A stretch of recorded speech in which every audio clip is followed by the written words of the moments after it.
Hey everyone, welcome back to a special conversation on Smart Catholics. I'm joined by a newfound friend known online as Miss Happy Catholic, or Laura van der Vos. Hi Laura, welcome. How are you? Awesome. I'm good today. Thank you, Dominic, for having me on. It's good to see you. Likewise, and it's just good to have you with us because you have, as we were just saying, your name is Miss Happy Catholic, and then you went and launched TradRecovery.com and then this online conference. Share with us the name of your conference. The Catholics in Communion Conference. Yeah, so Miss Happy Catholic basically went after the entire radtrad problem in the church today. And I don't know if you would ever say it that way. I kind of would. It feels like stepping on a hornet's nest because I'm a convert from being a radtrad. So this whole discussion is deeply meaningful to me and it's a big part of the work that I'm getting up to with trying to create a healthier place online for people to chat about things, which is what Smart Catholics is. But I want to hear more of your story. How does Miss Happy Catholic step on a hornet's nest and go after, again, not radtrads as people, but the ideas that lead to a bunch of behaviors? But you're going after a lot of these ideas. What is it that kicked you off down this path? Why did you start? Oh, I mean, my own raising in the mainstream church, with the Novus Ordo, I didn't even find the TLM until I was like 15 or 16. But I was just totally like taken in. And for several years after, I was just like a pretty hardcore. Like I never actually belonged to a community, like a traditionalist community, but I just I'd listen to these homilies. I had an FSSP spiritual director. I was like totally in that. And I was like, oh, this is the best. It's been kept from me all this time. I've been so robbed. And I just found myself becoming a real snob. Part of that introduced me to Gregorian chant, liturgy, which I am like a liturgy nut. And I love liturgy. And I'm all about rubrics and all that good stuff. But at the same time, it's like, you can't lose the forest for the trees. And we're always talking about people and family and charity. And that gets really lost after a while of being in this environment. And you're so focused on the black and white and the principles. And, this is never okay. We should never talk like that. Or maybe that's okay, but we should always do the very best. You start grading and judging everything. And everybody around you is like, yeah, we're the hardcore. We're the it.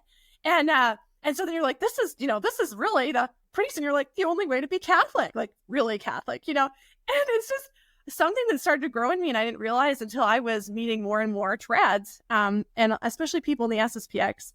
And they were like, great personalities, like people I loved spending time around. But I started to notice these patterns and be confronted by them and what it meant about my own development and how I was getting away from the better and more fruitful spiritual attitudes that I had been growing in before. And I was like, wow, this is like a detour. What am I doing? It was really a wake-up call. And so I kind of backed out of that and just sort of evaluated. And then my brother-in-law came out of the SSPX and sedevacantism for a while.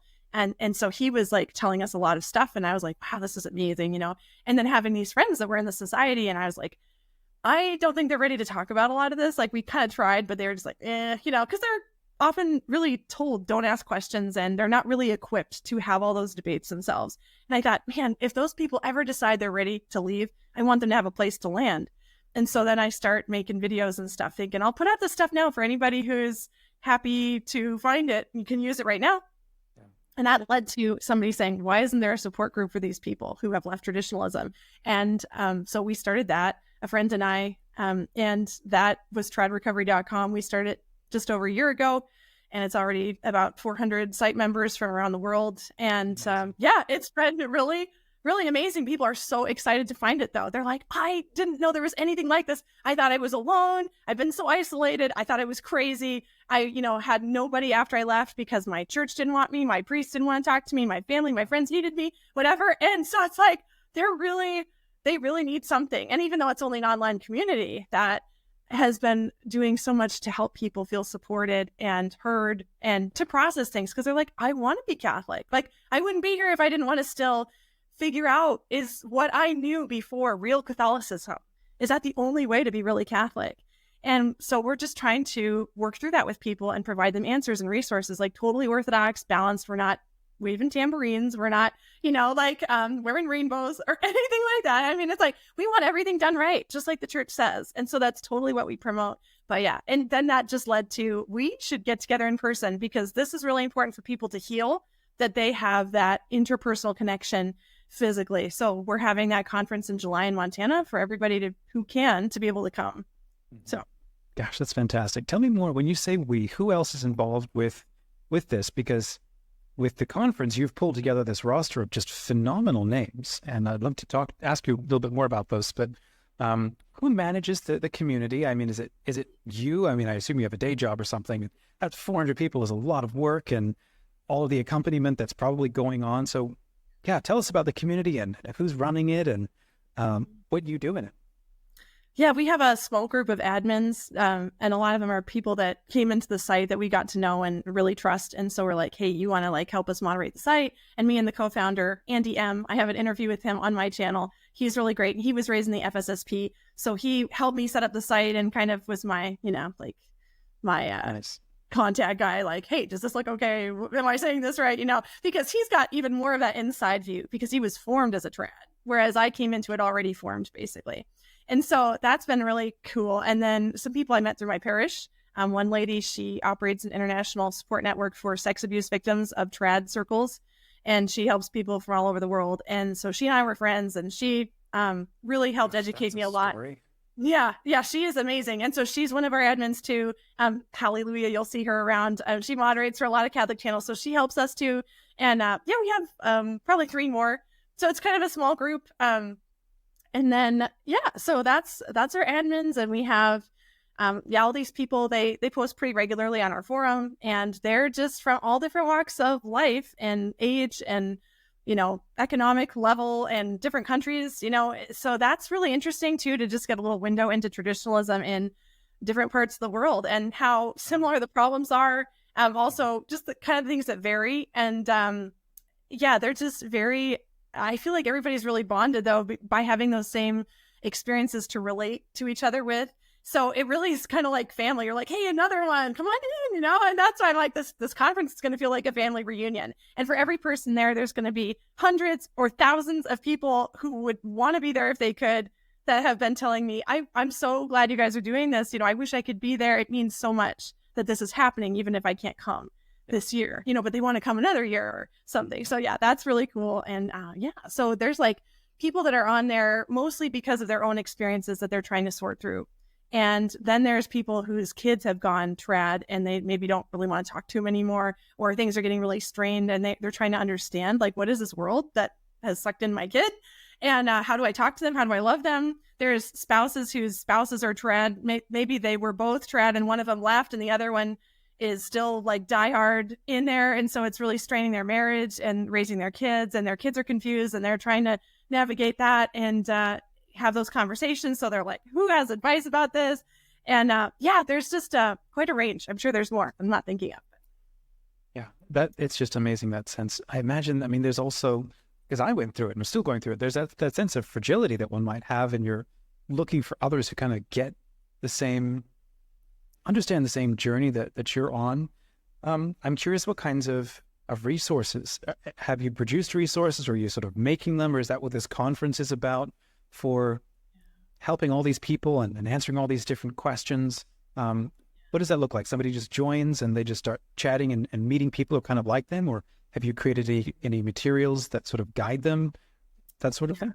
We have a resources page where it's kind of like a mini database where we have different sections: books, media, articles, channels, and then personal testimonials and things to kind of give people somewhere to start, because that was also a lot of work before all the online resources started popping up. Just within the last couple of years, you had to go find all these books and read them, and you didn't have anyone to really talk to about them. You didn't have videos to watch. And so there's just been so much stuff coming out recently. We've been trying to add that in so people can just easily go there and be like, oh, I'm going to start reading this and looking at that.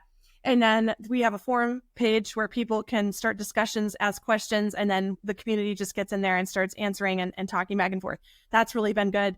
We have a groups page, like a social media, so people can post shorter things or share little, questions. And there's like a section to introduce yourself. And if you want to tell your story, write it out there. We have monthly live video conferences. So we have a different subject every month and people get together on that.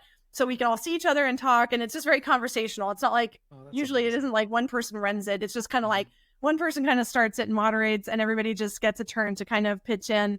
And that's good because we can't get together in person much. And so it kind of feels like that. And that's helped us really get to know each other. So there's kind of a core group that tries to get to those. And then there's always like new people coming. We have a blog page we don't post a lot on, but that's a public page. So you don't have to be a member to see the resources page or the blog page, and just to see what we have on there. So that's kind of just more like, hey, everybody, this is what we have. And if they want to know more, then they can sign up. And then we just have like a little introductory form that we ask people to fill out, like, why are you here? What can we do for you? Just to kind of know, because we have had some people just want to snoop around. And I'm like, well, we're a support group, so we don't really just make ourselves and all this information available for idle curiosity. It's like, if you need it, then we're here for you. But if you just are like, well, what's going on in there? It's like, no, sorry. Yeah. People in here need to know that what they're going to share, they can be vulnerable with and not get criticized for, or have it posted all over social media without their permission, because that was happening too. So that, unfortunately, we have to kind of vet the members. It's not secret, but it's just that people don't feel safe to share. And a lot of times they have come out of really damaging situations where they weren't safe, or they're afraid certain people are going to find them, or the fact that they left traditionalism and what that could do to their personal lives or families if that happens. So there is a level of security in that too. No kidding. Wow. Okay. Yeah. In a second, I want to come back and ask you about the conference and what that's been like. Again, it seems like stepping on a hornet's nest, but I want to ask you about the other thing first, which is it seems to be such not a talking point, but a proof that the Spirit is with us, that so many trads are like, look at all the young people, they're flooding in, they're all joining us, and all of the youth want trad stuff. And then someone like yourself is like, well, I'm actually on the other end of that. And they're all kind of deconverting out of this sort of fundamentalism. And any thoughts on that, or do you have any insights on what's happening? Well, I'll tell you that traditionalism looks very good from the outside because there's such a focus on the externals. There's a lot of really good things that are done, but it's not everything it's cracked up to be. And that's what takes you time to find out. So I get a lot of comments on my YouTube videos from people going, well, I've been going to this chapel or whatever for, a few months or a year or two, and I haven't noticed that stuff you're talking about. It's not happening here. And I'm like, yeah, well, just wait. You're going to find out. You're going to trip over it. It's going to bite you. It's not going to be good. It's just a matter of time, literally, because it's everywhere. I mean, and we hear about this all over the world, and especially the United States. Like, there's a lot of problems, and it just takes time to come to the surface because there's a lot of focus made on preserving appearances, usually, and a lot of pressure put on people to do that. And there's a lot of things that, well-meaning, like, preaching on not detracting and not gossiping and all that stuff, especially about priests and stuff like that exactly has created a perfect abuse cover-up environment, and abuse of many different kinds, because everybody is in such fear that if I do this, or I say this, or I look this up on the internet, it's just going to be a sin. And they feel like they can't make a move without the priest's permission. And so, and I'm not saying that's literally everybody. No, it's so true. Attitude. Yeah. Yes, absolutely, Yeah. Oh, one thing I didn't mention, we're starting to do is establish local chapter groups of TradRecovery. So the first one is launching in the Cincinnati area. And that one, they're going to have their first meeting at the end of this month. And so anybody who's in the Cincinnati area wants to go, because every trad is down there, like every trad group. And so this brave woman is like, I'm going to host a support group, And anyway, so we're going to eventually get a maps page set up on our website and encourage other people. So we were talking about that last Saturday at our video conference about people wanting to start local groups. So that's going to be really great, because that in person, again, is just so important for people to feel really supported. And they're out there. You just have to find them. So. Excellent. Oh, that's incredible. And last little question on this point, are there any other, apart from the work that you're doing, are there any other kind of support groups just out there online? Or do you feel like you're kind of leading the charge and nobody else really knows of any other resources like this? We haven't. I mean, that's why we started, because we weren't aware of anything. And anything else where people kind of congregate to rehash their bad trad experiences, they're like, it's a non-Catholic setting, like, we left the faith, look at how bad the church is, I can never go back, I don't know what these people are thinking. And I totally understand why those people are in that place, but it doesn't help people who are trying to still be Catholic and give it another chance. And so as far as I know, we really are unique in that, because it's like, we are here for you, anybody in any place. You don't have to be like practicing. And some of our members aren't, because they go into a church And they're literally so triggered by things that they see around them or people that they run into from their past that it just like, they just are wrecked. They have to leave and they're like, I don't know when I can go to mass again. It's Reset. like, yeah, I know. So it just takes time and grace, but they want it. They want to keep going back and they keep trying. Where it's like, I'll try different parish. I'll try an Eastern rite. I'll just go to adoration for a while or daily mass, like I'll be undercover a little bit.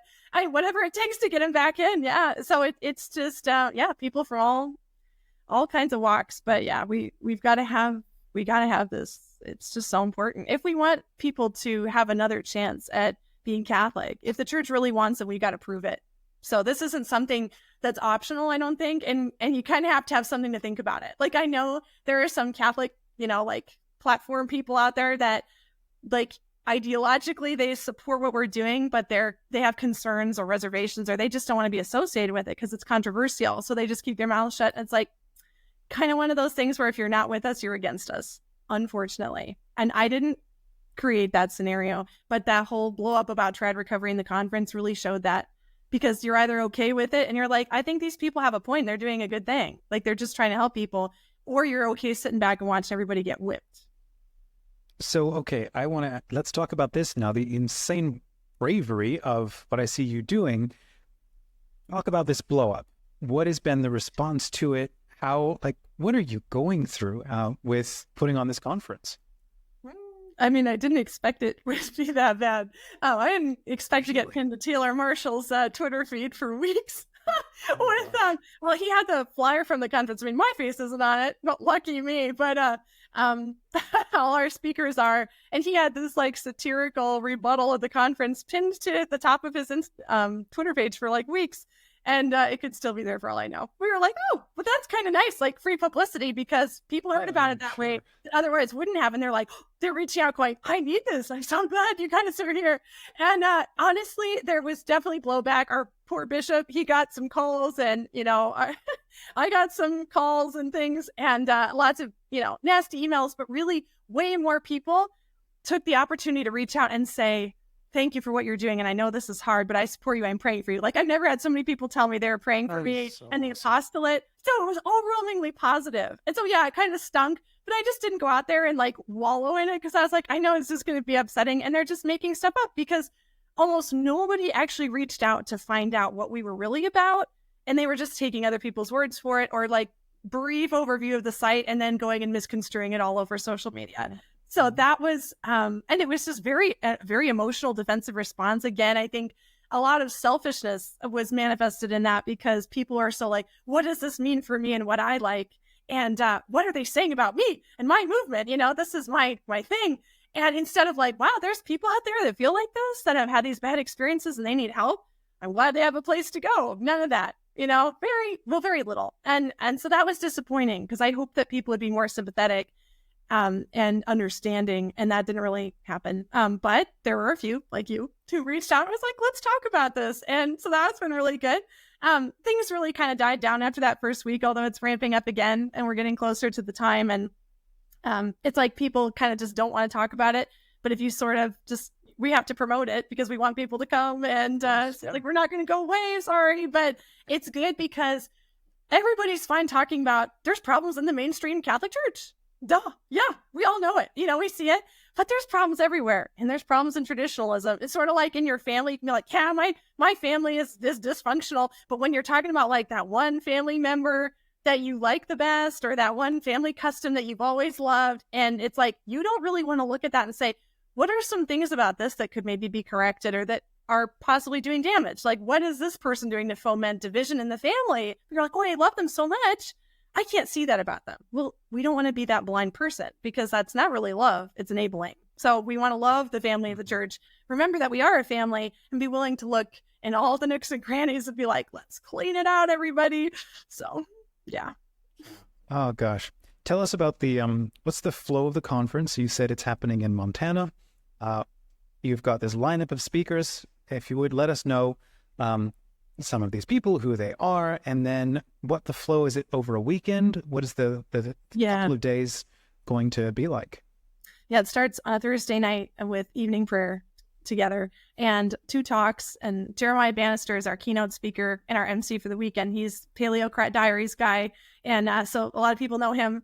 He was a former sedevacantist. Before that, he was a Protestant pastor. He's been an atheist. I mean, like he's had so many interesting experiences. And then particularly within the last several years, he lost one of his daughters to childhood brain cancer, a very rare form of cancer. And that whole experience was so devastating, but ultimately is what brought his family back to the church, but not back to traditionalism, back to the whole church, you know? And so he's got a very interesting story to share and just lots of reflection because he's been in the trenches dealing with all these issues. He loves St. Francis de Sales and pulls a lot from him. I feel like Jeremiah kind of he's like anointed with whatever from St. Francis. I don't know, like he just reminds me of him. So I think that's going to be awesome. Everybody's going to love him. He's super funny and just very real and energetic. So then we got Sister Mary Eucharista, and she is a former CMRI nun. She was in there for decades, raised in the CMRI, some like part of the time until she was like a teenager, she was in just the mainstream church. And then her family kind of moved over to the CMRI and she ended up joining the community, and she was a teaching sister. And so very involved in formation in her order and stuff. And then she and a group of, I think, 15 other nuns decided to all leave the CMRI at one point, and they came into the Diocese of Spokane, Washington, and formed a new order there. And so they're still operating as religious, and they oversee the Immaculate Heart Retreat Center in Spokane, Washington. So she's got a lot of speaking experience and teaching experience, and she's just a joyful, beautiful person. She has such a positive approach and just a real holiness about her. I mean, she's wonderful. So that's going to be great to be able to share her with everyone. We have Dolmasso from the Logos Project, and he's a YouTuber, and he has a blog, the Ecclesia blog, and he has done a bunch of series and stuff with Andrew Bartel, another one of our speakers, and John Salza, who's a canon lawyer, about traditionalism and the SSPX specifically. And those were like mind-blowing videos. Like they have a whole series that just tackle one issue after another. And like, I mean, I know of people that like saw one video and they were like, I can never go back. Never. Because they were just totally convinced. And so those are amazing. So I'm so glad for that resource. And Dom he's done a lot of work. He's a super kind, just generous man, and he's very educated and just, yeah. So he's going to be really fun to have. And Andrew Bartel, he is a former SSPX instead of a contest, and very brainy. Like he's in school right now. He's married and has 4 kids, but he's going to school full time and working full time, to get his bachelor's degree in English and philosophy. And then he's going to go do some more studying after that because he's wanted to be a teacher for years. And so that's kind of what got him started. But yeah, he's always been like doing all the research himself, because he was one person I knew who came out of traditionalism, just digging everything out of the dirt. It was like there was nothing. And he's like, there's nobody to talk to. I don't know where to start. And so he just had to go from scratch. And so he just has a mass of knowledge in his head and a really great way of expressing that. And he's just such a happy, wonderful, personable guy. And so that'll be great to have him. And Father Eric Gilbaugh is our last speaker, and he's hosting the conference at his parish in Belgrade, Montana. And he was actually my pastor for a couple years. And honestly, he is the priest with whom I have connected the most over liturgy. He is like so balanced and so like doesn't mess around. He'll stand up to anybody over it. He's like, this is how the church wants it. We're going to do it like this. I don't care what happens. And so he is so funny about all the flack that blew up over the conference, because he's like, yeah, it's okay. It's kind of exciting. Like people are talking about it, and it's going to be great. And so yeah, he's a history buff, and he has 3 theology degrees, and he's excellent homilist, and he's actually working on a book right now about the liturgy. So anyway, hopefully that gets done soon. Well, that'll be cool. Yeah, I know. So he's been on Reason in Theology and Catholic Stuff You Should Know. And yeah, he's a real brain. And he's also just very personable and delightful. But yeah, so orthodox. Like he's not compromising. He's not like wishy-washy or anything. So it's just funny to hear all the things people are saying we're going to do at the conference, we're going to talk about, and all these. It's like, oh, you have no idea. Like, this is not that group. Sorry. So yeah, that's our band. So there's going to be talks and liturgy of the hours together. If you register by July 1st, you'll get to have meals included in your package. So meals on Friday and Saturday with us. And at the very end, we'll have like a big speaker panel. So all the speakers will be there for Q&A for like an hour and a half. So whatever you didn't get answered over the weekend, you can throw in there, get that going. And then optionally ending with mass Saturday night, or people can just go out to dinner with all the new friends they met, so Friday night we're going to have dinner and fun and just let people network and mingle. And I think everybody's just going to be so stoked to be there with all these people that they've heard about, but they haven't got to meet yet. Like Dom has helped so many people with his channel, but he hasn't got to meet almost anybody. And so I'm like, we're going to fly him over here from South Carolina. He's going to get to meet all these people and see what the good effect of what he's been doing. Like, they deserve that. They've been working so hard, and everybody's going to have so much fun. It's just going to be a blast. And then all the networking and the ideas that are just going to come out of this, like, it's going to be amazing. Sit back and watch what happens. No kidding. Wow. What are you hoping will come out of all of this in terms of what happens after the conference? I mean, you mentioned the in-person get-togethers. Any dreams looking into the future now about what could come from all of this? It's hard to say, because I didn't even know we'd get as far as we have so quickly. And I just don't know, what picture God is painting with this. But I do hope that people will catch the fire of wanting to have this conference be an annual thing, and like maybe in a different location every year. I did already talk to one guy who is interested in hosting one in Maryland, which would be good because we have so many people on the East Coast. And so, yes, I really hope that takes off. And I think people will be like, we can't just stop here. We got to do it again. And the in-person groups, I want that to really grow. We have some guys writing books right now. One of them is going to come out like any day.